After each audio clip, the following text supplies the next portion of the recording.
యెషయా గ్రంథములో ఈ 6వ అధ్యాయము ఒక ప్రత్యేకమైన అధ్యాయము. 5 అధ్యాయాలు, దీనికి ముందున్న 5 అధ్యాయాలు ఒక పాఠాన్ని నేర్పితే, ఈ 6వ అధ్యాయము మనకు అనేక సంగతులు చూపిస్తూ ఉంటుంది. ఈ 6వ అధ్యాయంలో యెషయా అత్యున్నత సింహాసనమందు ఆసీనుడై ఉన్న ప్రభువును చూచాడు. ప్రభువును చూచి ఆయన మహిమను దృష్టించి ఆయన సన్నిధిని సమీపముగా ప్రత్యక్షముగా అనుభవించాడు యెషయా. తరువాత శుద్ధీకరణ కార్యక్రమం జరిగింది. ఆ తరువాత దేవుడు ఒక పిలుపునిస్తున్నాడు. మేము ఎవని పంపెదమో మా నిమిత్తము ఎవడు పోవును. ఈ మాట ఒక ప్రత్యేకమైన మాట. నిజంగా సృష్టికర్త అయిన దేవుడు దీనంగా ఒక మనుషుని అడుగుతున్న మాట. దీన్ని మనం ఊహించగలమా? అంటే ఈ మాటని ఆయన ఎలా మాట్లాడాడు అంటే నీకు సింపుల్గా అర్థమయ్యేటట్టు చెప్తా. నాకు తెలిసిన 2 భార్యాభర్తలు ఉన్నారు, ముసలి వాళ్ళు.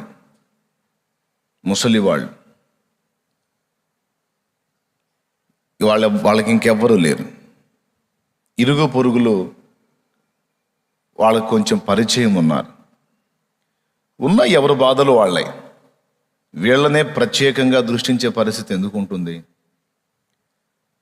ఆ మధ్యకాలంలో భార్య చనిపోయింది. పాపం పెద్ద ఆయన ఒక్కడే ఉండిపోయాడు. ఆయనకి నాకు కొంచెం పరిచయం ఉంది. ఓ రోజు నేను వెళ్ళాను.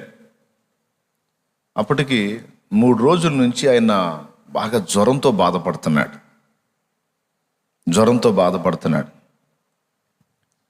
నేను ఆయన్ని తాతయ్య అంటాను. జ్వరంతో బాధపడుతుంటే నేను ఎందుకో అనుకోకుండా అక్కడికి వెళ్ళాను. ఆయన పరిస్థితి చూశాను, బాధేసింది. అప్పుడు ఆయన్ని పలకరించి, తాతయ్య ఎట్లున్నావు, ఏంటి ఇట్లా ఉన్నావు, బాగాలేదా అని చూస్తే ఒళ్ళు కాలిపోతాం.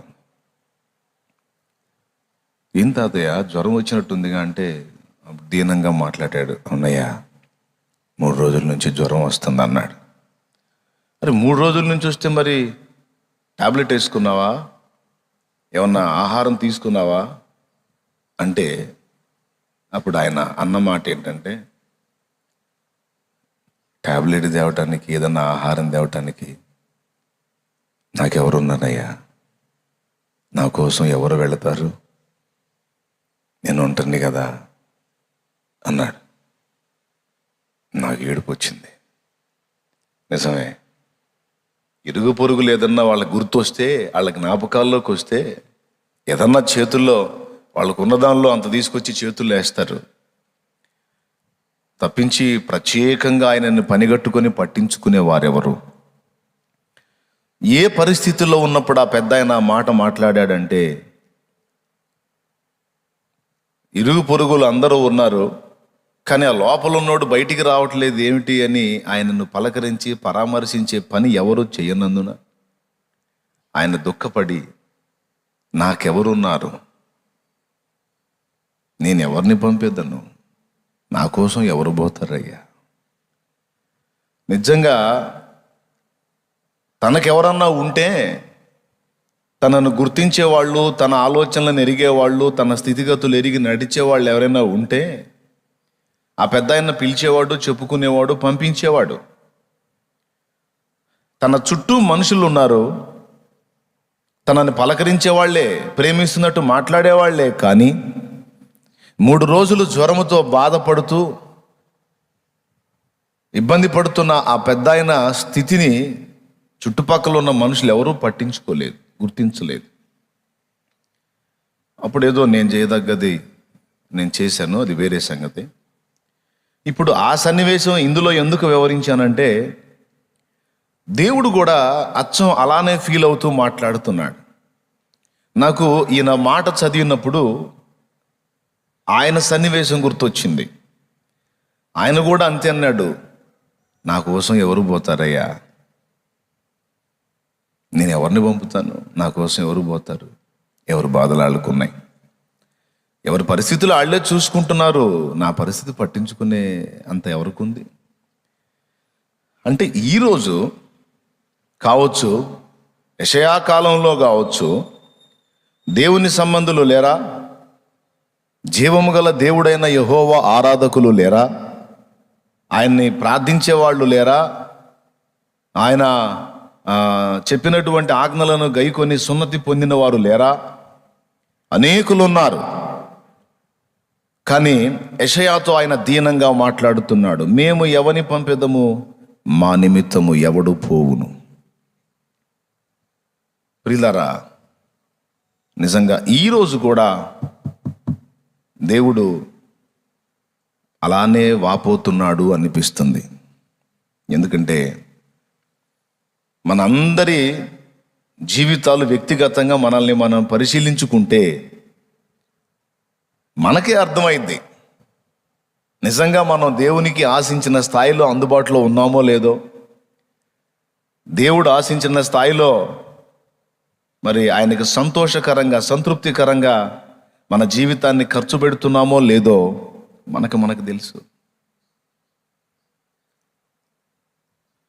సమృద్ధిగా దేవుని సన్నిధిలో ఏ అభ్యంతరాలు లేకుండా, ఏ ఆటంకాలు లేకుండా హాయిగా ఆరాధించిన ఆ దినాలలోనే అంతంత మాత్రం. ఇక ఇప్పుడు వచ్చేసరికి చాలా వరకు ఇప్పుడున్నటువంటి ఈ సమస్యల నేపథ్యంలో, ఈ తెగులు నేపథ్యంలో కొంతమేర కలుస్తున్నారు, దూర ప్రాంతాల్లో వాళ్ళు కలవట్లేదు. అసలు వాళ్ళ ఆత్మీయ జీవితంలో ఉన్నారో ఊడిపోయారో కూడా తెలియని స్థితిలో ఉన్నారు. సమీపంలో ఉన్నవాళ్ళు, ఈ లైవ్లో అందుబాటులోకి వచ్చిన వాళ్ళందరూ కూడా దయచేసి ఈ మాట బాగా గ్రహించడానికి ప్రయత్నం చేయండి. దేవుడి మాట పలికినప్పుడు దేవునికి సమాధానం ఇచ్చినోడు ఒక్కడే. బహుశా ఈ మాట దేవుడు యెషయాతో ఒక్కడితోనే అని ఉండకపోవచ్చు, ఇశ్రాయేలు సర్వ సమాజములో ఈ కేక వేసి ఉండొచ్చు దేవుడు, మేము ఎవని పంపెదము, మా నిమిత్తము ఎవడు పోవును అని. కానీ ఆయన పిలుపు వినే పరిస్థితి ఎంతమందికి ఉంది? ఎవరి గొడవ వాళ్ళది, ఎవరి ఆలోచన వాళ్ళది, ఎవరి చిత్తం వాళ్ళది. బాధాకరమైన విషయం. అప్పుడు యెషయా ఆ మాట విన్నప్పుడు స్పందించాడు. ఏమనో తెలుసా? ఎవరున్నారు మా కోసం, మేము ఎవని పంపిద్దామో మా నిమిత్తము ఎవడు పోవునంటావేమిటి ప్రభువా, నేను ఇంకా బ్రతికే ఉన్నాను. ఇదిగో ప్రభువా, నీ దాసుడున్నాడో, నీ కొరకు నేనున్నాను ప్రభువా, నీ కొరకు నేనున్నాను, నన్ను పంపు, నువ్వేం చేయాలనుకున్నావో నా ద్వారా చెయ్యి, ఇదిగో నీకు అందుబాటులో ఉన్నాను ప్రభువా, నీ దాసుడను అని యెషయా పలికినప్పుడు దేవుడు స్పందించాడు, సంతోషించాడు. తర్వాత మ్యాటర్ అంతా ఇక మీకు దాదాపు 6 అధ్యాయం నుంచి అంటే ఇంకా 60 అధ్యాయాల గ్రంథం.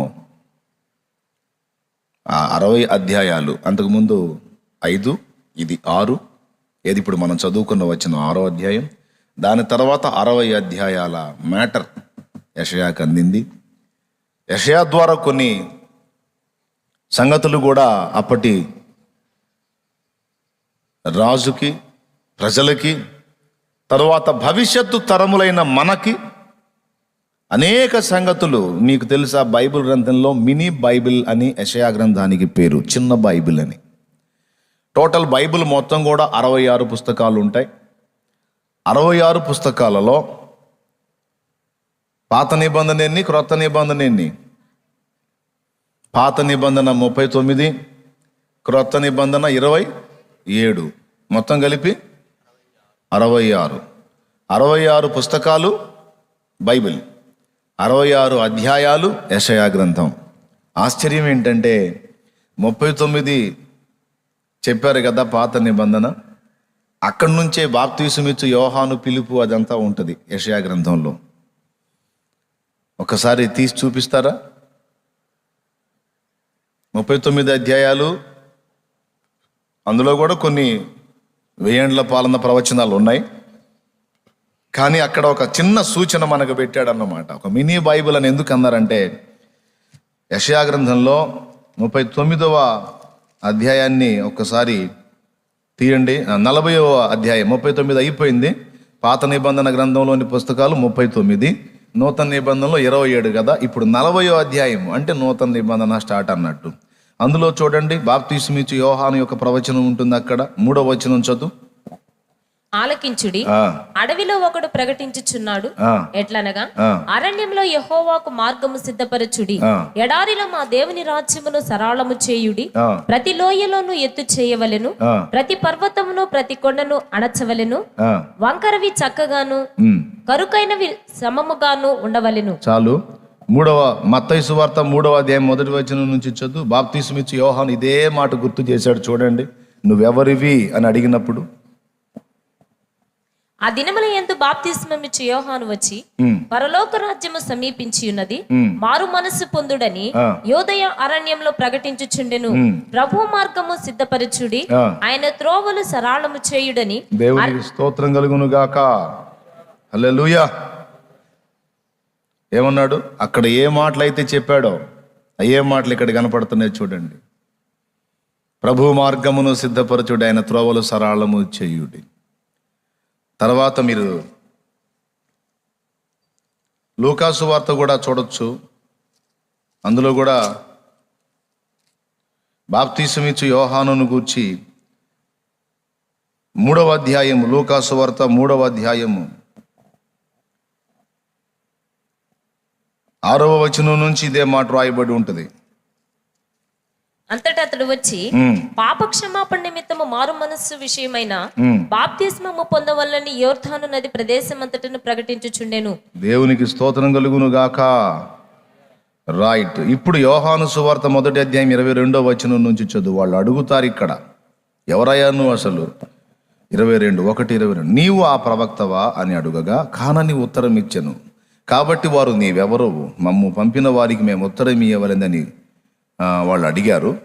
అప్పుడు నిన్ను గూర్చి నీవేమి చెప్పుకొనుచున్నావని అడిగినప్పుడు 23వ వచనం, అందుకు అతడు, ప్రవక్త అయిన యెషయా చెప్పినట్లు నేను ప్రభువు త్రోవ సరళము చేయుడి అని అరణ్యములో ఎలుగెత్తి చెప్పు ఒకని శబ్దము అని చెప్పాను. అద్దుగో యెషయా 40వ అధ్యాయం 39 ఓల్డ్ టెస్టిమెంట్, అక్కడ నుంచి న్యూ టెస్టిమెంట్ అన్నట్టు. నీకు యేసు ప్రభు స్టోరీ ముందు రావాలి అంటే ముందు బాప్తీసమిచ్చు యోహాను మ్యాటర్ రావాలి. మీకు తెలుసా సంగతి? 4 సువార్తలలో ముందు ఎవరిది వచ్చింది? బాప్తీసమిచ్చు యోహాను స్టోరీ వస్తుంది, తర్వాత యేసయ్య మ్యాటర్ వస్తుంది. కాబట్టి ఖచ్చితంగా అది కూడా ఎక్కడ స్టార్ట్ అయింది? యెషయా గ్రంథంలో 40వ అధ్యాయం నుంచి స్టార్ట్ అయింది. ఈ పోలికను బట్టి భక్తులు అన్నారు యెషయా గ్రంథము మినీ బైబిల్ అని. అంటే యెషయా భక్తుని ద్వారా దేవుడు బైబిల్ గ్రంథములో గతకాలపు సంభవాలు, ప్రస్తుత కాలపు సంభవాలు, భవిష్యత్తులో జరగబోయే సంభవాలు మూడింటిని కూడా ప్రవచనాత్మకంగా దేవుడు బయలుపరిచి యెషయాకు అన్ని తెలియజేసి రాయించిన గ్రంథమే యెషయా గ్రంథం. ఒకసారి గట్టిగా స్తోత్రం చెప్తారా? అంటే జస్ట్ మీకు నిరూపణ కోసం చూపించా అంతే. దీన్ని మీ మనసులో పెట్టుకుంటే ఇక దాన్ని అనుసరించి ఇక మీరు తర్వాత ధ్యానించుకుంటారని జస్ట్ అంతే. ఇప్పుడు మన ధ్యానం పక్కకు వెళ్లకుండా ఇప్పుడు పాయింట్లోకి వద్దాం. అందరూ ఒకసారి నిండు మనసుతో గట్టిగా స్తోత్రం చెప్పండి. ఏమంటున్నాడు? మేము ఎవని పంపెదమో మా నిమిత్తము ఎవడు పోవును. ఎంతమంది లేరు ప్రభువా? ఆ మాట అడుగుతున్నావేంది అమాయకంగా, ఎవరూ లేని అనాథలాగా? అంటే దేవుడు అంటున్నాడు, నేను అంతే ఫీల్ అవుతున్నాను. నా మనస్సును ఎరిగి, నా చిత్తం ఎరిగి, నా ఆలోచనలు ఎరిగి అడుగులు వెయ్యని వాళ్ళు ఎంతమంది ఉంటేనే. కొన్ని కుటుంబాలు ఉంటాయి, పెద్ద పెద్ద కుటుంబాలు, తల్లి తండ్రి అన్న తమ్ముళ్ళు అక్క చెల్లెళ్ళు, చాలామంది పెద్ద ఫ్యామిలీ. కానీ కొంతమంది అనాథల్లా ఫీల్ అవుతారు. ఏం సోదరి, అనేక మంది కుటుంబ సభ్యుల్ని కలిగి ఉన్నావు, ఎందుకు ఎప్పుడు ముభావంగా ఉంటావు, వేదనగా ఉంటావు అంటే ఆమె అనొచ్చు, మనసును అర్థం చేసుకోలేని వాళ్ళు ఎంతమంది ఉంటే ఏమన్నా, నేను అనాథనేగా. ఏం తమ్ముడు, ఎందుకు ఇలా బాధగా ఉన్నావు, ఎప్పుడు ఏదో వేదనగా ఉంటావు ఎందుకు అంటే, మనసులో బాధగా ఉందన్నా, నేను అనాథనన్న ఫీలింగ్ నాకు కలుగుతుందన్నా, నేను ఒంటరిని, నాకెవరూ లేరు అనిపిస్తుందన్నా అంటాడు. ఏం తమ్ముడు, పెద్ద కుటుంబాన్ని కలిగి ఉండి నేను ఒంటరిని అంటావు, నాకెవరూ లేరంటావు, నేను అనాథన అంటావు, అర్థం లేదే నీ మాటలో అంటే, మనస్సును అర్థం చేసుకోలేని వాళ్ళు 100 మంది కుటుంబ సభ్యులు ఉంటే మాత్రం ఫలితమే ఉందన్నా, నేను అనాథనేగా. అంటే మనసును అర్థం చేసుకొని ఆ మనసును అనుసరించి స్పందించేటువంటి ఒక హృదయం మనకు దొరకనప్పుడు ఇక ఎంతమంది మధ్యలో మనం ఉన్నా అనాథలమే అన్న ఫీలింగ్ మనకు ఖచ్చితంగా కలుగుతుంది. ఎంతమంది ఒప్పుకుంటారు ఈ మాట? అంటే దాదాపు ఎప్పుడో మీ జీవితంలో మీకు ఇలాంటి పరిస్థితి ఎదురైంది. ఎవరూ నన్ను అర్థం చేసుకోవటం లేదు ఛీ అని అనిపించింది మీ జీవితంలో, మనసు కృంగింది. హల్లెలూయా. కానీ నీకెవరూ అర్థం చేసుకోలేని వాళ్ళు ఉన్నా, నీకు దేవుడు ఉన్నాడు, మంచి స్నేహం. కానీ ఇప్పుడు ఇదే స్పందన దేవుడు స్పందిస్తున్నాడు, ఇదే ఫీలింగ్ దేవుడు ఇస్తున్నాడు. మేము ఎవరిని పంపేద్దామో మా నిమిత్తం ఎవడు పోవునని. ఈ మాట ఒకవేళ ఈరోజు వాక్య రూపంలో నీ దగ్గరకు వస్తే నువ్వు యెషయాలాగానే స్పందిస్తావా, లేకపోతే జస్ట్ నేను మెసేజ్ వినటానికి అందుబాటులోకి వచ్చాను, విని వెళ్ళిపోతాను అని అనుకుంటావా? వాక్యం సమృద్ధిగా దొరుకుతున్న పరిస్థితుల్లో కొంతమందికి వాక్యం ఎలా అయిపోతుంది అంటే అలవాటుగా మారిపోతుంది, ఆచరణకు నోచుకోదు. ఎక్కువ శాతం ఏథెన్సు ప్రాంత ప్రజల్లాగా నేటి విశ్వాస గణం, సేవక గణం, పరిచారక గణం మారిపోయిన ప్రమాదం కనబడుతుంది. ఇబ్బడి ముబ్బడిగా దేవుని వాక్యం అందుబాటులోకి వచ్చింది. రకరకాల సందేశాలు, రకరకాల ప్రసంగాలు జేబులోకి వచ్చినాయి. బైబిల్ జేబులోకి వచ్చింది, ప్రసంగాలు జేబులోకి వచ్చినాయి. ఏ టైపు కావాలంటే ఆ టైపు మసాలా దొరుకుతుంది. విని ఎంజాయ్ చేయటానికి, అది కూడా వేరే లోకమంతా చుట్టి చూసి చూసి చూసి మళ్ళా దేవుడు గుర్తొచ్చేస్తాడు. అమ్మో, మళ్ళా దేవుడిని పక్కన పెడితే ఫీల్ అవుతాడని ఆయన ఫీల్ కాకుండా చూసిన చెత్తంతా కవర్ కావటానికి మళ్ళీ ఏదో చిన్న ప్రసంగం.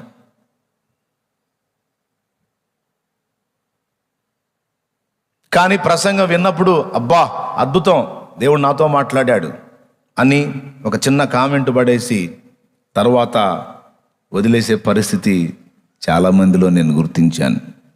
దేవుడు నీతో మాట్లాడా, రైట్, కామెంట్ పెట్టావు, సంతోషం, నేను కూడా ఆనందపడుతున్నా. మాట్లాడితే ఇంకంతకంటే కావాల్సిందే ఉంది. మాట్లాడినప్పుడు నువ్వు నిజంగానే స్పందించావా? యెషయా పలికినట్లు ప్రభువా ఇదిగో నేనున్నాను అన్నావా అని కాసేపు కన్నీళ్ళు తుడిసి మళ్ళా సర్దుకున్నావా? లేకపోతే యెషయా పలికినట్టే పలికి నిలబడ్డావా? ఇది ప్రశ్న. యెషయా పలకటమే కాదు, నిలబడ్డాడు దేవుని కొరకు. ఈరోజు దేశం మీద, ప్రపంచం మీద చిక్కటి చీకటి ఆవరించినట్లుగా అయిపోయింది ప్రపంచ పరిస్థితి. నేను దేశమును పాడు చేయకుండానట్లు ప్రాకారములు దిట్టపరచుటకును, బ్రద్దలైన సందులలో నిలచుటకును, ఎవడైనా దొరుకునేమో, ఎవడైనా ఉండునేమో అని నేను ఎంత విచారించినను ఒక్కడైనను కనబడలేదన్నాడు. బ్రద్దలైన సందుల్లో నిలిచి దేవుని ఉగ్రత, దేవుని కోపం దేశం మీదికి రాకుండా అడ్డగించేటువంటి భక్తుడు ఎవడైనా ఉన్నాడా అంటే నాకెవరూ కనపడలేదు. నన్ను అడ్డగించాలా, అతడు అడ్డగించినప్పుడు నేను ఆగేంత గౌరవనీయమైన వ్యక్తిగా అతడు ఉండాలి. బ్రద్దలైన సందుల్లో నిలుచుటకు తగినవాడు అంటే తన్ను గూర్చి తను ఆలోచించుకోకుండా ఎదుటి వారి కోసం అవసరమైతే తనను తాను అప్పజెప్పుకునేటువంటి అంకిత భావం కలిగిన వాడు, స్థిర మనస్సు కలిగిన వాడు, చంచల బుద్ధుడు కాదు, చంచలులు కాదు, స్థిర మనస్సు కలిగి దేవా ఇదిగో నేనున్నాను అనగలిగిన వాడు ఎవరైనా ఉన్నారా అని ఎంత విచారించినా ఒకడు కనపడలేదంటాడు యెహెజ్కేలు గ్రంథంలో. మీకు తెలుసు, మస్తు సార్లు చెప్పిన. అక్కడేమో బ్రద్దలైన సందులో నిలబడటానికి తగినవాడు కనపడలేదంటాడు. ఇక్కడేమో ఎవరిని పంపుతాను, ఎవరున్నారు? అంత పైపైన మట్టి గోడ మీద గచ్చుపోతలాగా చాలామంది భక్తి జీవితం ఉంది. ఎవరు కూడా యెషయాలు ఉన్న అంతస్తులో కనపడలేదు, యెహెజ్కేలు ఉన్న అంతస్తులో కనపడలేదు. అయ్యో నేను ఎవరిని పంపేదను, నా కోసం ఎవడు పోవును? ఇదిగో ప్రభువా నేను ఉన్నాను అని ఎవడనును? ఇది దేవుని హృదయ వేదన. అప్పుడు యెషయా స్పందించి ఇదిగో ప్రభువా నేనున్నాను, నన్ను పంపయ్యా, నేను పోతాను. యేసు ప్రభు ఒకవేళ నిన్ను నన్ను పిలిస్తే మనం చెప్పాల్సిన మాట కూడా ఇదే తమ్ముడు. ప్రభువా ఫలానా ఆయన ఉన్నాడు ప్రభా, మస్తు చదువుకున్నాడయ్యా, నాకేంటి తెలుసు ప్రభా మోటోడిని. ఫలానా అక్కుంది ప్రభా, చాలా జ్ఞానవంతురాలయ్యా. ఫలానా అన్నున్నాడు ప్రభా, భలే జ్ఞానవంతుడయ్యా. ఫలానా అయ్యగారు ఉన్నాడయ్యా, చాలా గొప్పోడయ్యా. అరే వాళ్ళ సంగతి నువ్వు ఆయనకి చెప్పేది ఏంది వెర్రి మొహమా? వాళ్ళందరూ ఉన్నారని ఆయనకి తెలియదా? వాళ్ళందరూ ఎంతో కొంత చేస్తున్నారా అని ఆయనకి తెలియదా? తెలుసా తెలియదా? ఆ తెలిసినోడికి నువ్వు చెప్పేది ఏంది? మళ్ళా ఆయన నిన్ను అడుగుతున్నాడు, మేమెవని పంపేదము, మా నిమిత్తము ఎవడు పోవు. దేవునికి స్తోత్రం కలుగును గాక. దీని గురించి పండితులు ఏవేవో ప్రసంగాలు చేయొచ్చు. నేను ఈరోజు మీకు సూటిగా ఒక మాట తెలుపుతున్నాను. దేవుని సహవాసానికి దూరం అయిపోయి ఆత్మీయ జీవితంలో చల్లారిపోతున్న అనేక మంది నీ సమాజంలో ఉన్నారు. ప్రభు పరిశుద్ధ శరీర రక్తాలకు దూరం అయిపోయి ఆత్మీయ జీవితంలో చచ్చిన స్థితిలోకి వెళ్ళిపోయి నూతనంగా బాప్తిస్మం పొందిన ఆత్మలు సైతం ఎండిపోయిన పరిస్థితిలోకి వెళ్ళిపోతున్నాయి. వాళ్ళలో చల్లబడిన వాక్య విత్తనాలు వాళ్ళకి అర్థమయ్యేటట్టు ఆకలింపు చేసి మళ్ళా వాళ్ళకి గుర్తు చేసి వాళ్ళని భద్రపరచగలిగేటువంటి భక్తులు, వ్యక్తులు ఈరోజు దేవునికి అవసరమై ఉన్నారు. ఇదంతా కూడా సార్వత్రిక సంఘానికి ఒక పరీక్ష లాంటిది. నిజ విశ్వాసులు ఎవడో, చెంచలులు ఎవరో తేల్చుకోవడానికి అని కూడా నేను అనుకుంటున్నాను. ఆయన సన్నిధి సహవాసం ఉండి పరిశుద్ధుల సాంగత్యం ఉంటే కొంతమంది బగ్గున మండుతుంటారు.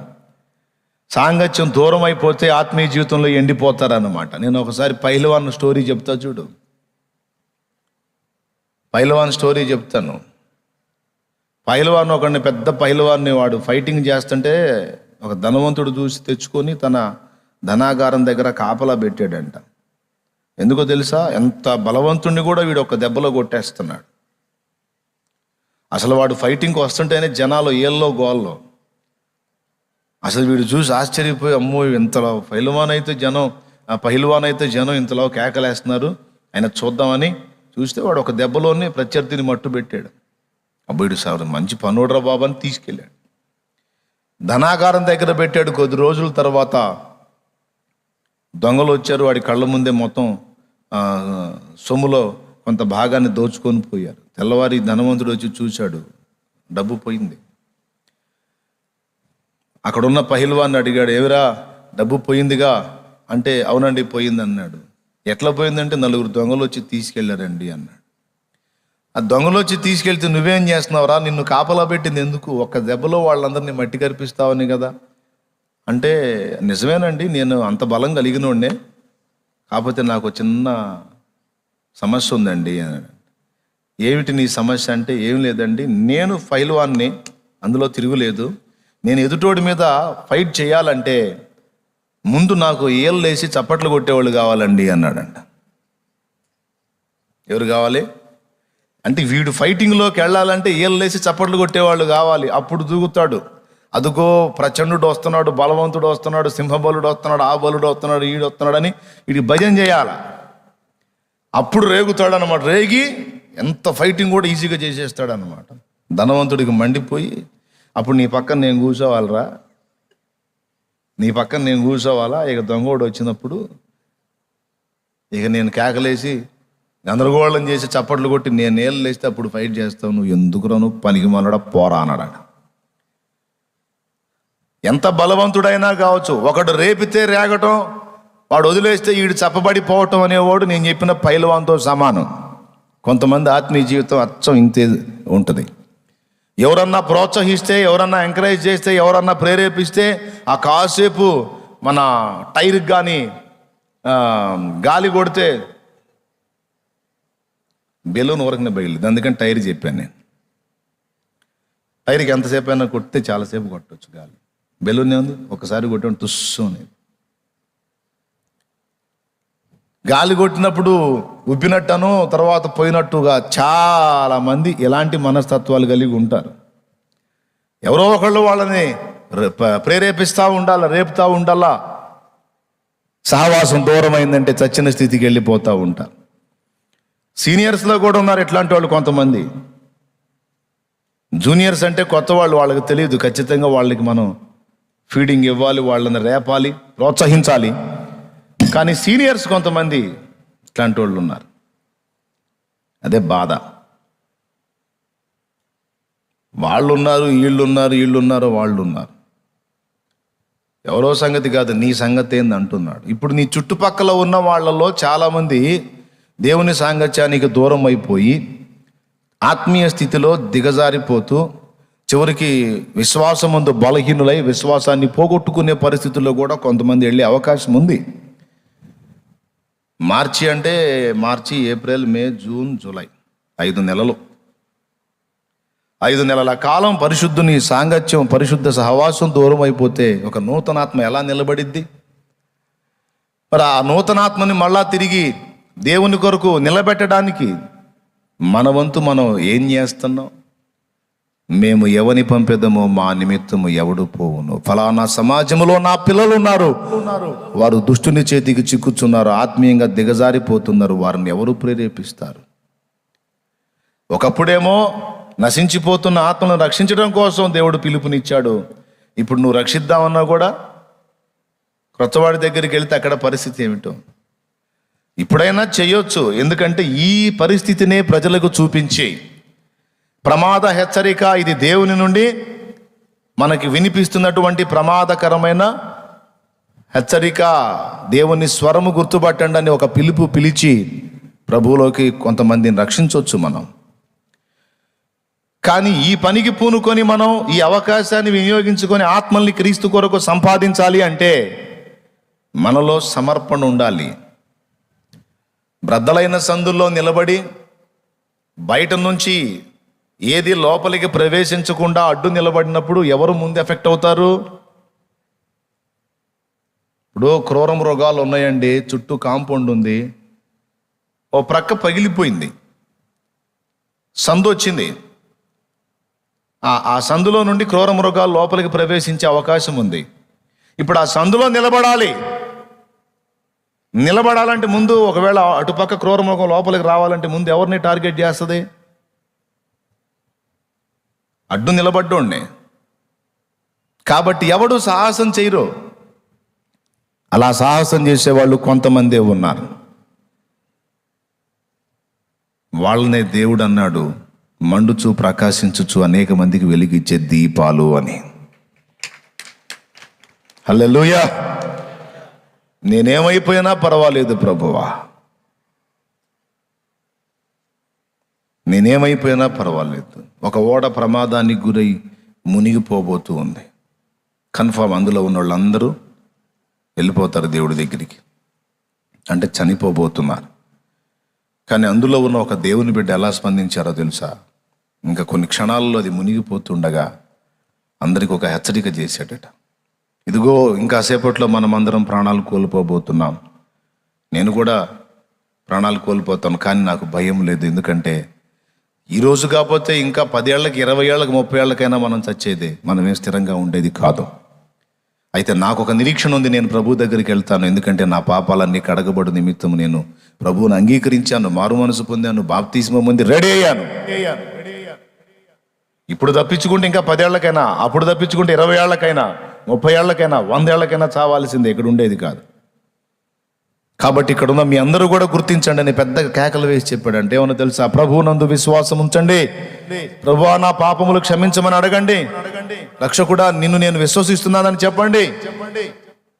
నాతో పాటు మీరు దేవుని రాజ్యానికి వస్తారని అది ముంపున గురవుతున్న టైంలో ఆయన కేకలు వేసి చెప్పాడట. ఒకళ్ళరా తప్పించుకున్నోళ్ళు ఇచ్చిన సాక్ష్యం అది. రియల్గా జరిగింది ఇది. అంటే ఏంటి? తను చనిపోతున్నాడు, తను కూడా ప్రాణాలు కోల్పోబోతున్నాడు, కానీ తనను గూర్చిన చింత తనకు లేదు. ఆ మరణాపాయంలో ఉండి కూడా అక్కడ ఉన్న వాళ్ళకి సువార్త ప్రకటించడానికి దేవుడు ద్వారాలు తెరిచాడు. ఈరోజు కరోనా పాజిటివ్ వచ్చింది, నువ్వు వెళ్ళి ఐసోలేషన్లోనో లేకపోతే క్వారంటైన్ సెంటర్లోనో ఉన్నావు. ఎందుకు నీకు ఆ తెగులు వచ్చేటట్టు అనుమతించాడో తెలుసా? నీకు విడిగా బజార్లో చిక్కని ఆత్మలు నీకు అక్కడ చిక్కుతారు హాస్పిటల్లో. నువ్వు ఎవరెవరికి చెప్పగోరుతావో వాళ్ళందరినీ 14 రోజులు ఎటు ఏ ఆలోచన చేయకుండా ఒక దగ్గర కూర్చోబెట్టి నిన్ను పంపించాడు అక్కడికి. ఎందుకో తెలుసా? నీకు అసలు నీకెందుకు వచ్చిందో తెలుసా? దేవుని బిడ్డవై ఉన్న నీకు కరోనా ఎందుకు నీకు అది రప్పించాడో తెలుసా? అక్కడ ఆ క్వారంటైన్ సెంటర్లో కానీ ఐసోలేషన్ ప్రదేశాల్లో కానీ నీ మాట విని రక్షణలోకి రావాల్సిన ఆత్మలు కొన్ని ఉన్నాయి. వాళ్ళ కోసం ఆ సమస్యను నీకు అనుమతించి ముందు అక్కడే పంపించాడు. నువ్వు బాగా ఆరోగ్యంగా ఉంటే నిన్ను బానిస్తాడు ఆడికి? దేవునికి స్తోత్రం కలుగునుగాక. కొన్నిసార్లు ఏ నేరం చేయకపోయినా జైలు పాలయ్యే పరిస్థితి మనకు ఉంటుంది. ఏ తప్పు చేయలేదు పరిశుద్ధులు. పౌలేం తప్పు చేశాడని అనేక పర్యాయాలు చెరసాల్లో వేయబడ్డాడు. యోహాను ప్రకటన గ్రంథ దర్శనాన్ని చూచినటువంటి యోహాను ఏం తప్పు చేశాడని జైలు పాలయ్యాడు. కానీ మీకు తెలుసా వాళ్ళు ఎందుకు చెరసాల పాలయ్యారు? పౌలు శీలల ఉదంతం మీకు తెలుసు. చెరసాల నాయకుడి ఫ్యామిలీ ఉంది గ్రంథంలో చెరసాల నాయకుడి ఫ్యామిలీ ఉంది. అందుకు ఏ తప్పు లేకపోయినా నిష్కారణంగా వాళ్ళు జైలు పాలయ్యారు. ఎవరి కోసమో తెలుసా? చెరసాల నాయకుడి ఫ్యామిలీని రక్షించడం కోసం. విడిగా అయితే వాళ్ళు చిక్కరు, ఎందుకంటే వాళ్ళ డ్యూటీ వేరు, వాళ్ళ ప్లేస్ వేరు, వాళ్ళ విధానం వేరు. అక్కడికి వెళ్ళే అవకాశం లేదు. అక్కడికి వెళ్ళాలి, అతనితో కలుసుకోవాలి, అతనికి ఒక కార్యం చూపించాలి, ఆ కుటుంబం మొత్తం రక్షించాలి అంటే ఖచ్చితంగా ఇతనికి నేరం లేకపోయినా అందులోకి వెళ్ళాలి. అందుకే కొన్నిసార్లు నీవు నిర్దోషివైనా కూడా, ఏ దోషం లేకపోయినా నువ్వు జైల్లోకి వెళ్ళడానికి దేవుడు అనుమతిస్తాడు. సోదరి సోదరుడా, నీవు వాస్తవంగా మంచి దేవుని బిడ్డ ప్రార్థనా పరుడు అయినా కొన్నిసార్లు మనకి కొన్ని బలహీనతలు అనుమతించి వైద్యశాలలో ఉండేటట్టు చేసి అక్కడ మన ద్వారా అందాల్సిన సువార్త సత్యం అందాల్సిన వాళ్ళకి అందిస్తాడు. ఈరోజు నీకు ఛాన్స్ వచ్చింది, దేవుడు నిన్ను కూడా కేక వేస్తున్నాడు. అరే నాకు పాజిటివ్ వచ్చిందని నువ్వు దిగులు పడి కృంగిపోయి కుమిలిపోవటం కాదు, వెర్రి మొహమా. నా కృప నీకు చాలు.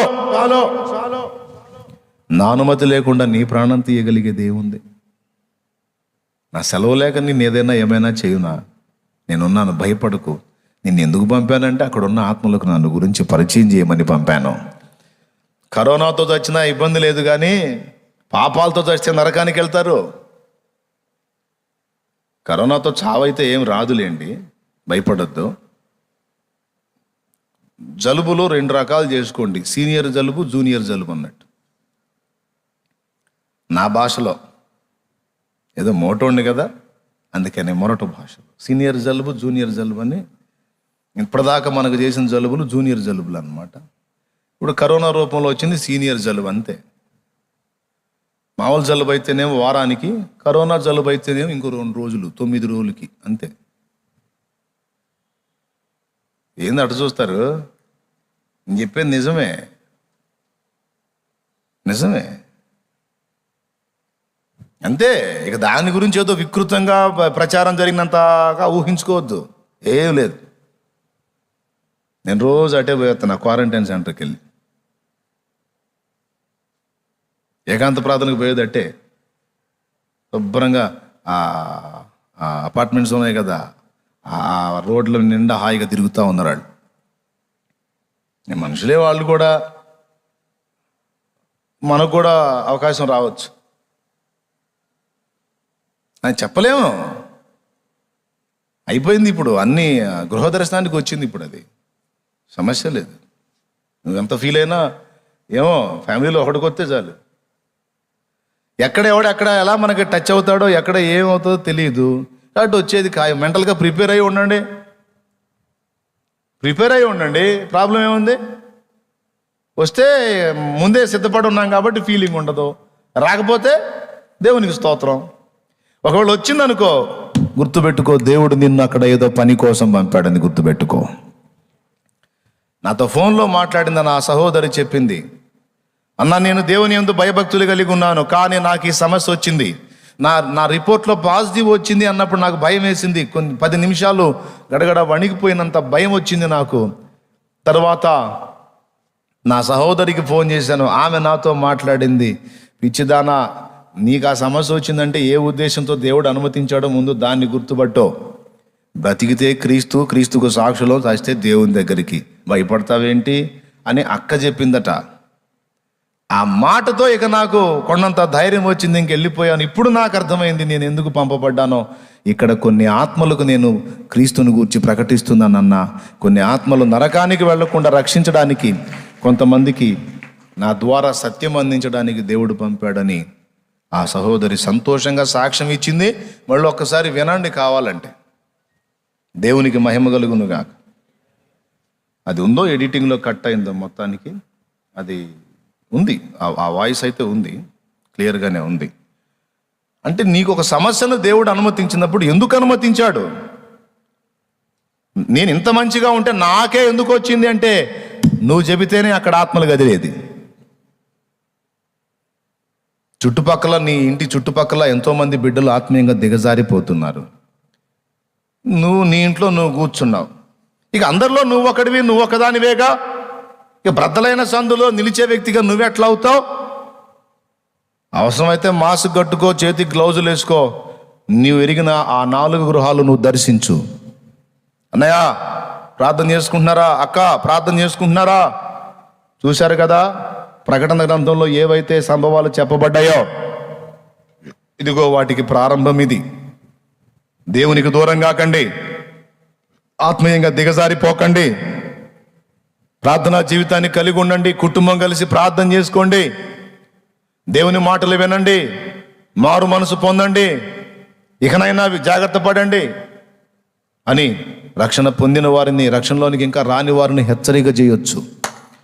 లైన్ క్లియర్ చేశాను. నేను ఎవరిని పంపేదను, నా కోసం ఎవడికి పోవును.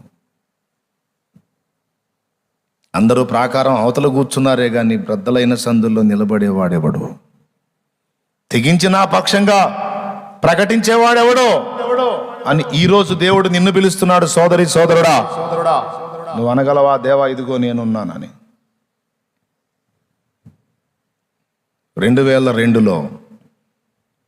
2002లో నన్ను రక్షణలోకి నడిపించాడు. 2005 చివరి నుండి దేవుడు నాతో స్పష్టంగా మాట్లాడుతున్నాడు.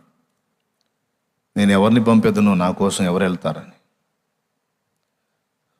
2-3 సంగతులు నన్ను పదే దర్శించేవి. ఒక పాట నన్ను బాగా దర్శించేది.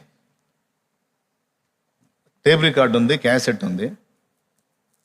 ఆ క్యాసెట్ పెడతా ఏదో పరధ్యానంగా. 2-3 పాటలు వచ్చి 4వ పాట అది వచ్చింది. ఇక ఆ పాట చెవిని పడిందంటే పక్క కూర్చోవటం, ఏడవటం. ఏం పాటో మీకు చాలాసార్లు చెప్పాను. ప్రభువుని నమ్ముకున్నాను, బాప్తీసం పొందాను, ఏదో తెలిసినోడికి చెప్తున్నాను, నా పని ఏదో నేను చేసుకుంటున్నాను. ఇంకా సీరియస్గా తీసుకో అంటాడు. అది నేనేమో దాన్ని పట్టించుకోను. మన సంపాదన, మరి మనకేమో అప్పులు, కాస్త కోస్త బాధ్యతలు ఉన్నాయి కదా, ఎందుకు? నేను నిర్లక్ష్యం చేసినప్పుడల్లా ఏదో ఒక రూపేణ ఒక్కోసారి నేను పెట్టకపోతే మా అన్నయ్య వచ్చి ఆ క్యాసెట్ పెడతాడు, అదే పాట పెడతాడు. అది వినపడ్డదే చాలు, ఇక కాళ్ళు చేతులు చచ్చుపడ్డట్టు అయిపోయేది. నా పేరే తెలియని ప్రజలు ఎందరు ఉన్నారు, నా ప్రేమను వారికి ప్రకటింపన్ కొందరి ఉన్నారు. నా పేరే తెలియని ప్రజలు ఎందరు ఉన్నారు, నా ప్రేమను వారికి ప్రకటింపన్ కొందరి ఉన్నారు. ఎవరైనా మీలో ఒకరైనా, ఎవరైనా మీలో ఒకరైనా వెళతారా, నా ప్రేమను చెబుతారా, వెళతారా, నా ప్రేమను చెబుతారా. నా పేరే తెలియని ప్రజలు ఎందరు ఉన్నారు, నా ప్రేమను వారికి ప్రకటింపన్ కొందరి ఉన్నారు. నేను నమ్మిన వారిలో కొందరు మోసం చేశారు, వెళతామని చెప్పి వెనుకకు తిరిగారు. నేను నమ్మిన వారిలో కొందరు మోసం చేశారు, వెళతామని చెప్పి వెనుకకు తిరిగారు. మీరైనా మీలో ఒకరైనా, మీరైనా మీలో ఒకరైనా వెళతారా, నా ప్రేమను చెబుతారా, వెళతారా, నా ప్రేమను చెబుతారా. నా పేరే తెలియని ప్రజలు ఎందరు ఉన్నారు, నా ప్రేమను వారికి ప్రకటింపన్ కొందరి ఉన్నారు. ఎవరైనా మీలో ఒకరైనా, ఎవరైనా మీలో ఒకరైనా వెళతారా, నా ప్రేమను చెబుతారా, వెళతారా, నా ప్రేమను చెబుతారా. నా పేరే తెలియని ప్రజలు ఎందరు ఉన్నారు, నా ప్రేమను వారికి ప్రకటింపన్ కొందరి ఉన్నారు. నువ్వు వెళ్ళు, నువ్వు వెళ్ళు, నువ్వు వెళ్తావా, నువ్వు వెళ్తావా? నా పిల్లలు నశించిపోతున్నారు, నా పిల్లలు పాడైపోతున్నారు. నీ కడుపున పుట్టిన బిడ్డను, ఒక బిడ్డను నువ్వు కోల్పోతే నీకెంత కడుపు శోకంగా ఉంటుందో ఆలోచించు. మళ్ళా పూర్తిగా నశించిపోడు. నువ్వు కోల్పోయిన బిడ్డ, నువ్వు కోల్పోయిన వ్యక్తి పూర్తిగా నశించరు. నా దగ్గర ఉన్నారు. కానీ నేను కోల్పోతున్న పిల్లలు నరకానికి వెళ్తున్నారు. వాళ్ళని ఎప్పటికీ నేను కలుసుకోలేని స్థలానికి వెళ్తున్నారు. నీకంటే ఎక్కువ కడుపు శోకం నాకే. నా కడుపు శోకం నీకు అర్థం కావట్లేదా? నీ కడుపును పుట్టినవారో, తోడ పుట్టినవారో, నువ్వు కట్టుకున్నవారో, నువ్వు కన్నవారో కొద్ది కాలం నిన్ను ఎడబాసి ఉంటే నీకెంతో బాధ కలుగుతుంది. ఈ చేతులతో చేసుకున్న నా పిల్లలు, కుడి ఎడమలు తెలియని నా పిల్లలు నా కనుల ముందే అగాధానికి వెళ్ళిపోతుంటే, పాతాళాగ్నికి వెళ్ళిపోతుంటే నాకెంత బాధగా ఉంటుంది. నా బిడ్డ, దేవుని పిలిపిదే. నువ్వు ఆలోచిస్తున్నావా? నువ్వు అనగలవా? దేవా, అందరూ మత్తులనైననేమి, అందరూ మత్తులైననేమి నేను ఉన్నానయ్యా. ఏలియా అన్నట్టు అనగలవా? ప్రభువా యెహోవా, యెజబెలు దుష్టురాలై నీ ప్రవక్తలందరినీ బంధించి చిత్రవద చేస్తుంది. నన్ను కూడా చంపాలని చూస్తుంది. ఇదిగో నీ కొరకు రోషము కలిగి నేనొక్కడనే నిలుచున్నానయ్యా. నేనున్నాను ప్రభువా అన్నాడు రోషగాడైన ఏలియా. యెషయా అన్నాడు, ప్రభువా ఇదిగో నేనున్నానయ్యా. నువ్వు అనగలవా? నీ చుట్టుపట్ల ఉన్న ఆత్మలని ప్రభావితం చేయటానికి ఎవరున్నారు? నాకు ఆ ప్రాంతంలో నాకెవరున్నారని దేవుడు నిన్ను పిలుస్తుంటే నువ్వు అనగలవు, దేవా ఇదిగో నేనున్నాను తండ్రి, నేనున్నాను అని నువ్వు అన్నట్లయితే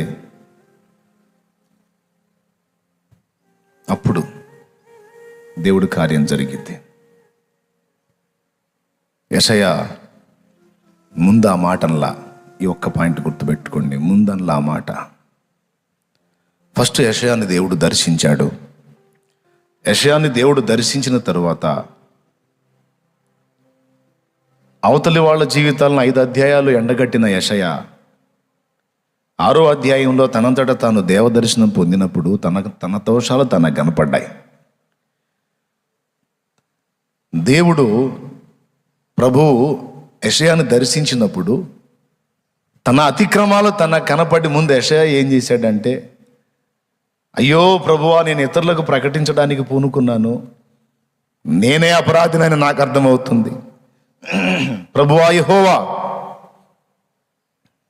నేను తగిన వాడిని కాదన్నాడు. అప్పుడు దూత పటకారుతో కుంపటిలో నుండి నిప్పు కణం ఒకటి తీసుకొచ్చి యెషయా పెదవులకు తగిలించాడు. అప్పటిదాకా యెషయా ఏమనుకున్నాడో తెలుసా? నేను అపవిత్రుడను, నేను తగని వాణ్ణి. కొంతమంది భయముతో ఇతరులకు ప్రకటించకపోతే కొంతమంది ఈ కారణాన్ని బట్టి ఇతరులను సంధించరు. వాళ్ళకు ప్రకటించడానికి ముందు నేను మంచోడ్నా, నేను పవిత్రున్నా, నేనే బలహీనుణ్ణి, నేనే స్థిరం లేని వాడిని, నేనే స్థిరం లేని దాన్ని, నాకెక్కడ యోగ్యత ఉంది అని తమ మనసులో అనుకుంటారు. నువ్వు నీ మనసులో అనుకోవటం కాదు, దేవుని ముందుకెళ్ళి అనాలి. అప్పుడు దేవుడు నిన్ను శుద్ధి చేస్తాడు, శుద్ధీకరిస్తాడు, స్థిర మనసు నీకు ఇస్తాడు. ఫస్ట్ యెషయా అన్నాడు, దేవా నేను అపవిత్రమైన పెదవులు గలవాడను, అపవిత్రున్నయ్యా, తగిన వాడిని కాను. అంటే ఆ మాట అంటే నాకు వెళ్ళాలని ఆశ ఉంది, నీ పని చేయాలన్న ఆశ ఉంది, ప్రకటించే ఆత్మలను నీ కొరకు సంపాదించాలన్న ఆరాటం ఉంది, కానీ నేను యోగ్యుణ్ణి కాదన్నాడు. ఆత్మలను నీ కొరకు ప్రభావితం చేయాలని ఉంది, నీ ప్రవక్తగా, నీ సేవకునిగా, నీ జనాంగానికి హెచ్చరికలు చేయాలని ఉంది. వాళ్ళలో ఆత్మజ్యోతి ఆరిపోకుండా వాళ్ళని వెలిగిస్తూ ఉండాలన్న ఆశ నాకుంది. కానీ నేను తగని వాడినే, అనర్హుణ్ణే, దేవా ఎలా వెళ్ళేది? అవునా, నీ సమస్య అదే? అట్లయితే నేను దాన్ని శుద్ధీకరిస్తాను. రైట్, నా ముందుకు వచ్చి యథార్థంగా ఒప్పుకున్నావు కాబట్టి నేను శుద్ధీకరిస్తానని దేవుడు అగ్ని కుంపటిలో నుండి ఒక కొరవని తీసుకొచ్చి, దూతను పంపించి కొరవి తీసుకొచ్చి యెషయా పెదవులకు టచ్ చేసి, ఇదిగో ఇప్పుడు నీ పెదవులు, ఇదిగో ఇప్పుడు నీవు పరిశుద్ధపరచబడ్డావు అని చెప్తాడు. ఆ చెప్పిన తరువాత అప్పుడు అంటాడు దేవుడు. ఎప్పుడు అంటాడు? శుద్ధీకరణ జరిగిన తర్వాత వేశాడు కేక. ఏమని? అమాయకంగా మేమేమని పంపేద్దాము, మా నిమిత్తం ఎవడు పోవును. అప్పుడు శుద్ధీకరణ పొందిన యెషయా అంటున్నాడు, శుద్ధి చేసావుగయ్యా, నిలబెట్టావుగా, నేనున్నానన్నాడు. దేవునికి మహిమ కలుగును గాక. హల్లెలూయా. ఈ విషయాలు గుర్తుపెట్టుకోండి. ఆ పాట నన్ను తరచుగా దర్శించేది. తర్వాత ఈ మాట కూడా నన్ను సంధించింది అనేక పర్యాయాలు. ఎవరిని పంపుతాను, ఎవడున్నాడు నా కోసం? దేశాలు రక్షించొద్దు, రాష్ట్రాలు రక్షించొద్దు, జిల్లాలు రక్షించొద్దు, పట్టణాలు రక్షించొద్దు, పల్లెలు రక్షించొద్దు, నీ చుట్టుపట్ల ఉన్న జనులను ప్రభావితం చేయటానికి ఎవరున్నారు నాకు? ఆరిపోతున్న దీపాలలో నూనె పోయటానికి, చల్లారిపోతున్న ఆత్మ జీవితాలలో, ఆత్మీయుల జీవితాల్లో నూనె పోయటానికి ఎవరు కోళ్ళే నేను ఎండిపోయాను, నేను చల్లారిపోయాను అనుకుంటాం సరిపోయింది. కానీ అయ్యో నేనన్నా నిలబడాలి, అయ్యో నేనన్నా దేవుని కొరకు ఉండాలి, అయ్యో నేనన్నా వాళ్ళతో మాట్లాడి వాళ్ళని రక్షించాలి, వాళ్ళని ప్రభావితం చేయాలి. కుటుంబంలో 4 సభ్యులుంటే ఒక్కళ్ళన్నా ఈ మాట అనుకుంటే ఎంత బాగుండు. అయ్యో నా కుటుంబంలోని వ్యక్తులంతా ఏమీ పట్టనట్టు అసలు దేవుణ్ణి ఆశ్రయించకుండా అయిపోయారు, కనీసం నేనన్నా వాళ్ళకి చెప్పి మోకాళ్ళు వేయించాలి, కనీసం నేనన్నా కుటుంబ ప్రార్థన అనే బలిపీఠం ఏర్పరచాలి, కనీసం నేనన్నా ఈ పనికి పూనుకోవాలి, నేనన్నా నా సమాజాన్ని హెచ్చరిక చేయాలి. నేనున్నంత వరకు, నేను చచ్చిపోతే అది వేరే సంగతి. నేనున్నంత వరకు అనగలిగేవారు, అనుకున్నవారు, అనుకోని అలాగా చేయగలిగేవారు ఎంతమంది? ఒకటే ప్రశ్న, 100 మాటలు అవద్దు. నా ఫ్యామిలీ విషయంలో నాకు ఆ భారం దేవుడు అనుగ్రహించినందున నేను ఆ పని చేశా. నా కుటుంబంలో ప్రార్థన బలిపీఠం కట్టి కుటుంబ సభ్యులందరినీ మోకాళ్ళు వేయించి రండి అందరం కలిసి ప్రార్థన చేద్దాం అని అందరినీ ప్రార్థనకు పిలిచి రోజు ప్రార్థన చేసేవాడిని. ఫ్యామిలీ మొత్తాన్ని కూర్చోబెట్టుకొని ఈ మధ్యకాలంలో సేవలో బిజీ అయ్యి నేను ఫ్యామిలీ ప్రేయర్ని నెగ్లెక్ట్ చేశాను కొద్ది కాలం. మొన్న మళ్ళా నాకు బాధ కలిగింది. ఈ మధ్యకాలంలో నేను ఆలోచన చేస్తున్నా, నా ఫ్యామిలీలో ఎవరన్నా దేవుని కొరకు రేగి మనం కుటుంబంగా ప్రార్థన చేయట్లా, రండి మనమందరం కలిసి మోకాళ్ళు వేద్దాం రండి, నీ ఒక్కళ్ళైనా పిలుస్తారేమో అని కనిపెట్టా. ఎవరు వాళ్ళు ఏకాంత ప్రార్థన వాళ్ళు చేసుకుంటున్నారు, కానీ ఫ్యామిలీ కలిసి ప్రార్థన చేసేదానికి ఎవరు పిలవట్లా.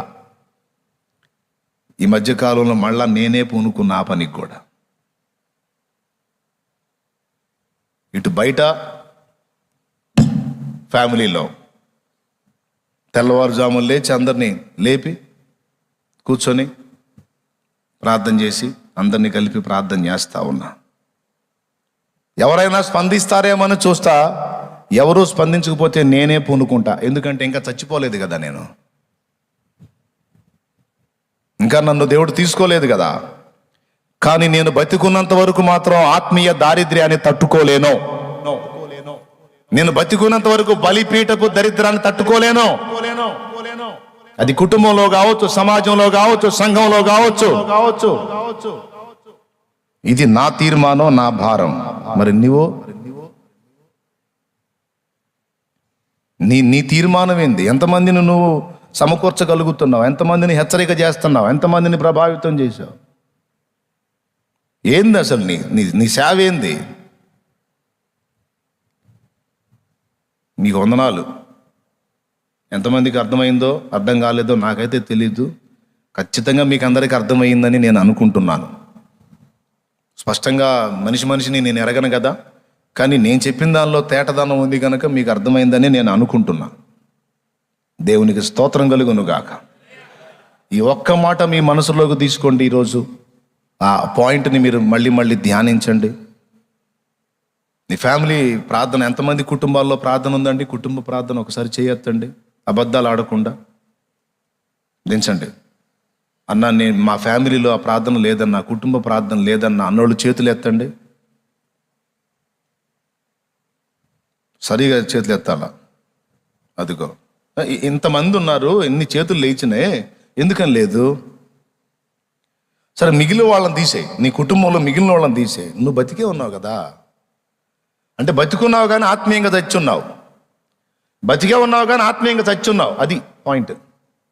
ఏదో భక్తి చేస్తున్నాను అనుకుంటున్నావు, ఏదో దేవుల్లో ఉన్నాను అనుకుంటున్నావు, ఏదో 4 ముక్కల వాక్యం వింటున్నావు, ఏదో నీకు బుద్ధి పుట్టినప్పుడు మోకాళ్ళు 2 ముక్కలు ప్రార్థన చేసుకుంటున్నావు. కానీ ఉప్పు వలె ఇతరులు కూడా చెడకుండా కాపాడాలన్న ఆలోచన నీలో కలగలా.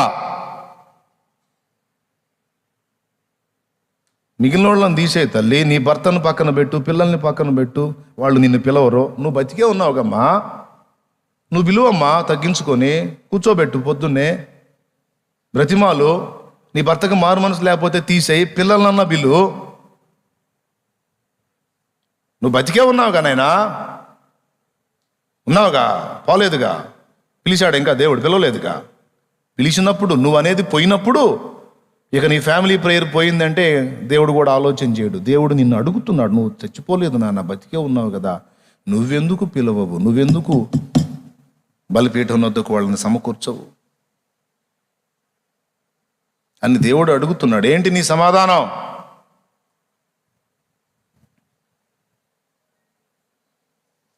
కుటుంబాన్ని సమకూర్చాలి.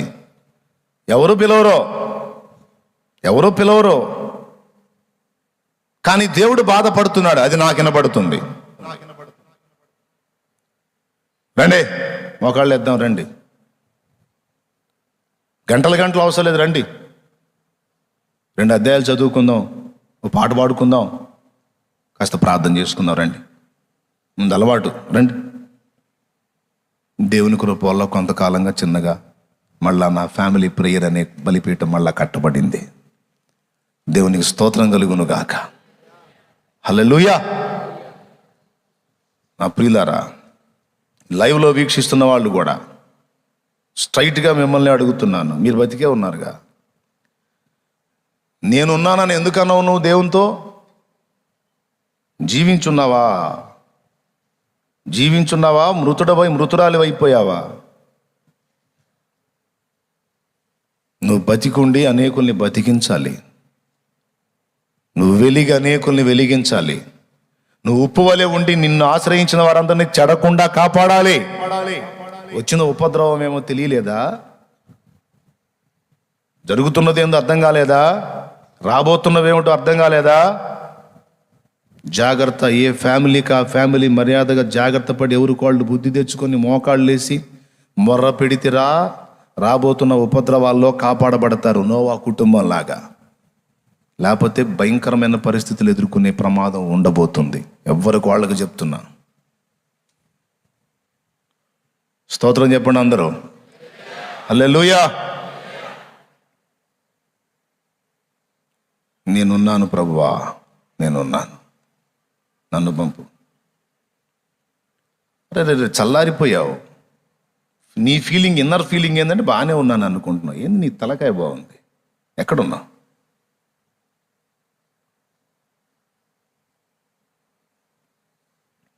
దిద్దుబాటు జరగాల్సిన విషయాలు దిద్దుబాటు జరగాలి, సరి చేయబడాలి, తప్పులు దిద్దబడాలి. ఒప్పుకో, దేవుని ముందు తీర్మానం చేయి. నీవు స్థిరపడి, నీవు నిలిచి, నీ మనసు తిప్పుకొని నీ సహోదరులను సహోదరులను స్థిరపరచాల్సి ఉంది. కుటుంబాన్ని బలిపీఠం కట్టి కుటుంబాన్ని సమకూర్చి తర్వాత సమాజం మీద దృష్టి పెట్టేదాన్ని కృపనిచ్చాడు దేవుడు. దేవుడు పిలవటం, దేవుడు చెప్పటం, అయ్యా ఇదిగో నేనున్నా ప్రభా, ఐఎమ్ రెడీ. ఇక్కడ ఎవరున్నారా నా కోసం అన్నాడు. దేని ప్రభా? పెద్ద పెద్ద సీనియర్ పాస్టర్లు, గొప్ప గొప్ప దైవజనులు, తలబడిన వాళ్ళు చాలామంది ఉంటే అయ్యేం చెప్పడు. మా నిమిత్తం ఎవడు పోవును, మేము ఎవరిని పంపేద్దామని నన్ను అంటాడు. ఇంతమంది పాస్టర్స్ ఉంటే, ఇంతమంది దైవజనులు ఉంటే నీ సంగతి చెప్పురా అంటాడు. నాదేముందిలే ప్రభా, నాకంత జ్ఞానం లేదు, అంత నీకున్న దానిలోనే చేయనానా, నీకున్న దానిలోనే చేయనానా. చావనై ఉన్న 4 ఆత్మల్ని బ్రతికించున్నానా. నువ్వు పూనుకోరా, నువ్వు అడుగు ముందుకేరా, నేను నీకు తోడయి ఉండి నీకు కృప చూపుతాను.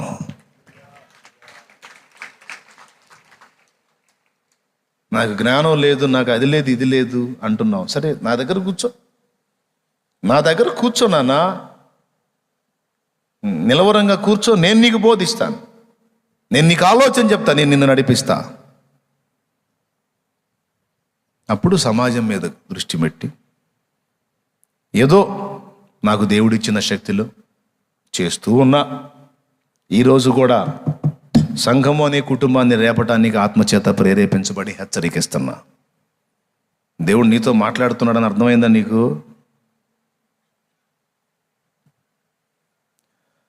మన పరిస్థితులు, మన ఆత్మీయ క్షీణత కరెక్ట్గా అంచనా వేసి మనకు చెప్పేవాడు ఆయన ఒక్కడే. లేకపోతే మనల్ని మనం చాలా తెలివిగా మోసం చేసుకుంటాం. బ్రతికిన చెట్టు విస్తరణ లేకుండా ఉండదు. చచ్చిన దానికే విస్తరణ ఆగిపోయేది. చెట్టు బతికుంది అంటే గుర్తేంటో తెలుసా? కొమ్మలేసి, అనగొమ్మలేసి, ఆకులు విస్తరించి పూతబడి పిందెలయ్యి కాయలు కాసి పండ్లు అవుతాయి. పెరుగుతూ ఉంటుంది విస్తరణ. ఒక వ్యక్తిగా నువ్వు జీవించి ఉన్నావు దేవునిలో అంటానికి గుర్తేంటో తెలుసా? నీ ఫ్యామిలీలో, నీ సమాజంలో అనేక మంది నీ వల్ల ప్రభావితమై దేవుని రాజ్యము నీ ద్వారా విస్తరిస్తూ ఉంటుంది. అప్పుడు నువ్వు బతికున్న చెట్టువి. అదంటూ నీ ద్వారా జరగట్లేదు అంటే నువ్వు ఎలా ఉన్నావో నువ్వే అర్థం చేసుకో. చెప్పనా?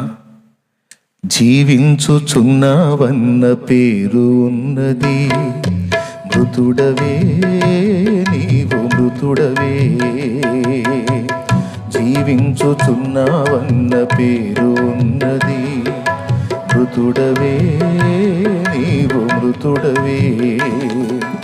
ఏ స్థితిలో నుండి పడిపోతివో నీవు జ్ఞాపకము చేసుకొని మారు మనసు పొంది ఆ మొదటి క్రియను చేయుమురన్నా, ఆ మొదటి క్రియను చేయుమురన్నా. జీవించుచున్నావన్న పేరు ఉన్నది, మృతుడవే నీవు మృతుడవే. ఈ మాట నువ్వు తెచ్చుకోకుండా జాగ్రత్త పడు. ఈ మాట నువ్వు పొందకుండా జాగ్రత్త పడు. కొంతమంది వెళ్ళి ప్రకటించే ఛాన్స్ ఉన్నోళ్ళు ఉన్నారు, కానీ వెళ్ళరు. కొంతమంది ఇతరులను ప్రభావితం చేయగలిగే అవకాశం ఉంది, కానీ పట్టించుకోరు. కొంతమందికి ఛాన్స్ లేదు, ఎందుకంటే కుటుంబంలోని వ్యక్తులు మారు మనసు పొందరు. వీళ్ళు స్త్రీలు, కొంతమంది పిల్లలు, యవనస్తులు అంటారు. వాళ్ళు మంచి భక్తి కలిగి ఉంటారు, కానీ కుటుంబీకులు మార్పు చెందరు. ఇలాంటి వాళ్ళకి ఇంట్లోనే అవకాశం ఉంటుంది, కానీ బయట అవకాశం లేదు. అలా ఇంట్లోనే అవకాశం ఉన్న వాళ్ళు ఇంకో పని చేయొచ్చు. వెళ్ళగలిగితే మీరు వెళ్ళండి, వెళ్ళలేకపోతే వెళ్ళే వాళ్ళని పంపండి అన్నాడు ఇందాక పాటలో. వెళ్ళగలిగితే మీరు తప్పక వెళ్ళండి, వెళ్ళలేకపోతే వెళ్ళే వారిని పంపండి. వెళ్ళగలిగితే మీరు తప్పక వెళ్ళండి, వెళ్ళలేకపోతే వెళ్ళే వారిని పంపండి. మీరైనా మీలో ఒకరైనా, మీరైనా మీలో ఒకరైనా వెళతారా, ప్రేమను చెబుతారా, వెళతారా, నా ప్రేమను చెబుతారా. నా పేరే తెలియని ప్రజలు అందరూ ఉన్నారు, నా ప్రేమను వారికి ప్రకటింపను. కొందరి ఉన్నారు, ఎవరైనా మీలో ఒకరైనా, ఎవరైనా మీలో ఒకరైనా వెళతారా, ప్రేమను చెబుతారా, వెళతారా, నా ప్రేమను చెబుతారా. నా పేరే తెలియని ప్రజలు ఎందరూ ఉన్నారు, నా ప్రేమను వారికి ప్రకటింపను. కొందరి ఉన్నారు.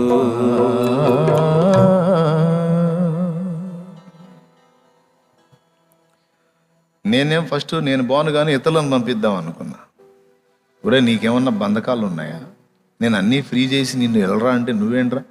ఎదుటోళ్ళు పోతే వాళ్ళకి ఏదన్నా ఆలోచన చేస్తా, నేను పోనంటావు, నువ్వు పోరా బాబు.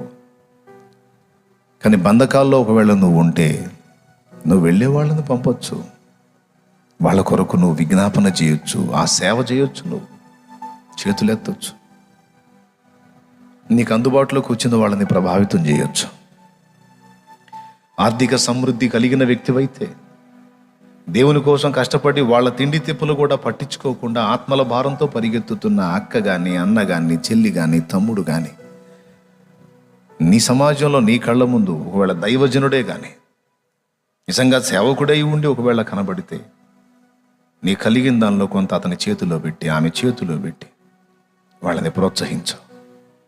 నేను చేయలేకపోతున్నాను, నా కష్టార్జితంలో నుండి ఇదిగో దేవుని పని కొరకు కష్టపడుతున్నాను, నీ చేతుల్లో పెడుతున్నాను, ఇది తిని ఆహారం గురించి ఆలోచించకుండా నువ్వు వెళ్ళు, దేవుని కొరకు నువ్వు వెళ్ళు అనే మనస్సు మనకు ఉండాలి. నువ్వు చేయగలిగితే చేయలేదా చేసేవానికి సపోర్ట్ చేయి, ప్రార్థన సపోర్ట్ చేయి. ఆర్థికంగా నీకు సమృద్ధి ఉంటే ఆ వ్యక్తి ఆకలి గురించి ఆలోచించకుండా ఆ వ్యక్తి చేతిని నింపు. దేవుడు కనిపెడుతున్నాడు. మోకాళ్ళ మీదకి రండి.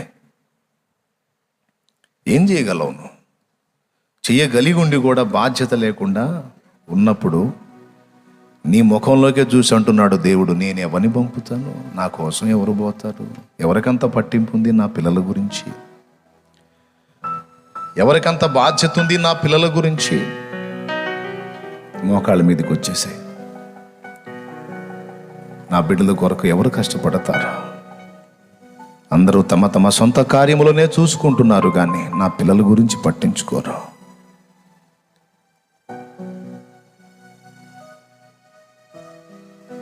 మోకాళ్ళే. నిజంగా నీకు మనస్సాక్షి ఉంటే, నిజంగా నువ్వు మారు మనసు పొందిన వ్యక్తివే అయితే ఈరోజు దేవునితో నువ్వు అనగలవా, నేనున్నానయ్యా, నేనున్నానయ్యా, నేనున్నానయ్యా.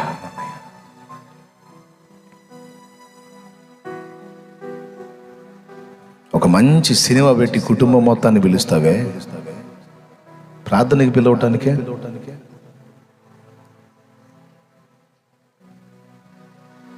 నువ్వే పూనుకోవాలి. నీ కుటుంబ రక్షణ కోసం, నీ సమాజ రక్షణ కోసం, నీ ప్రాంత ప్రజల ఆత్మీయ జీవితాన్ని కాపాడటం కోసం ఎవరో కాదో నువ్వే పూనుకోవాలి. ఎంతకాలం బాధ్యత లేకుండా ఉంటావు? నా కడుపు తీపి నెరగవా? నా బాధ అర్థం కావటం లేదా నీకు? నా పిల్లలు అని దేవుడు దుఃఖపడుతున్నాడు. నువ్వే పూనుకోవాలి. చెప్పు ఈరోజు, దేవా ఇదిగో నేనున్నాను, నాకంత యోగ్యత లేదు, తగిన వ్యక్తిని కాను అని నేను అనుకుంటున్నాను, నన్ను పవిత్రీకరించు, పరిశుద్ధపరచు, ఇదిగో నేను పూనుకుంటా దేవా, నన్ను శుద్ధి చేయి, నన్ను శుద్ధి చేయి, నన్ను శుద్ధి చేయి. ఏ పొద్దు నా సుఖం కోసం, నా కడుపు కోసం, నా వారి కోసం, నా అక్కర్ల కోసం, నా అవసరాల కోసం, నా సమస్యల పరిష్కారం కోసమే ఆలోచించాను. కానీ నువ్వేమనుకుంటున్నావో, నువ్వేం ఆశిస్తున్నావో నా నుంచి నేను గుర్తించనైతిని తండ్రి. నా చుట్టుపక్కల వాళ్ళు ఎండిపోతున్నారు, ఆత్మీయ జీవితంలో చచ్చిన స్థితిలోకి వెళ్ళిపోతున్నారు, చూస్తూ ఊరుకున్నాను తప్ప వారిని నేను సంధించలేకపోయాను. ప్రభువా నన్ను క్షమించు తండ్రి అంటూ ప్రాధేయపడు, ప్రార్థన చేయి, పశ్చాత్తాపపడు. పరిశుద్ధ దేవా, ఎంతమంది నాయనా ఇక్కడ ప్రత్యక్షంగా పరోక్షంగా లైవ్ ద్వారా ఈ మాటలు విన్నారో వారందరూ సరి చేయబడాలి. అమాయకంగా దీనంగా అడుగుతున్నావు, నాకెవరున్నారు, నా కోసం ఎవరు వెళతారు? నీ కుటుంబంలో పడిపోయిన బలిపీఠాన్ని నువ్వే కట్టడానికి పూనుకోనాయనా, నువ్వే పూనుకోమ్మా. నువ్వు కూడా పూనుకోపోతే ఎవ్వరూ ముందుకు రారమ్మా. నీ ఇంట్లో ఎవ్వరూ ముందుకు రారయ్యా. నువ్వే పూనుకోపోతే ఎవరు స్పందించరయ్యా. నువ్వే పూనుకోవాలి. నువ్వు వాళ్ళ మీద వీళ్ళ మీద వంతులు పెట్టుకొని నువ్వు పట్టించుకోకుండా అయిపోతున్నావయ్యా. నీ కుటుంబంలో ఎవరి మీద నాకు దృష్టి లేదు, నీ మీదనే నాకు దృష్టి ఉంది, నీ మీదనే నాకు ఆశలు ఉన్నాయి.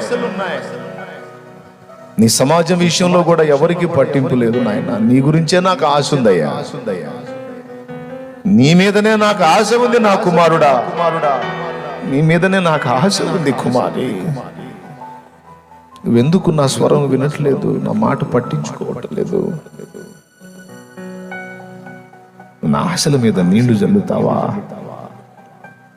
నీ మీద నేను పెట్టుకున్న ఆలోచనలన్నీ పక్కకు నెట్టేస్తావా? అధమలోకం కోసం అరులు చేస్తావా? అల్పకాల శ్రమల్ని పట్టించుకుని కృంగిపోతావా? నీ పరిస్థితులన్నీ తెలిసిన వాడిని నేనున్నాను కదా, నన్ను నమ్మలేవా? నేను చెప్పిన వాటి మీద నువ్వు మనసు పెట్టు, నీ సంగతులు నేను చూస్తానని చెప్తున్నాను కదా. ప్రభువా నన్ను క్షమించయ్యా. అడుగుమా, అడుగు.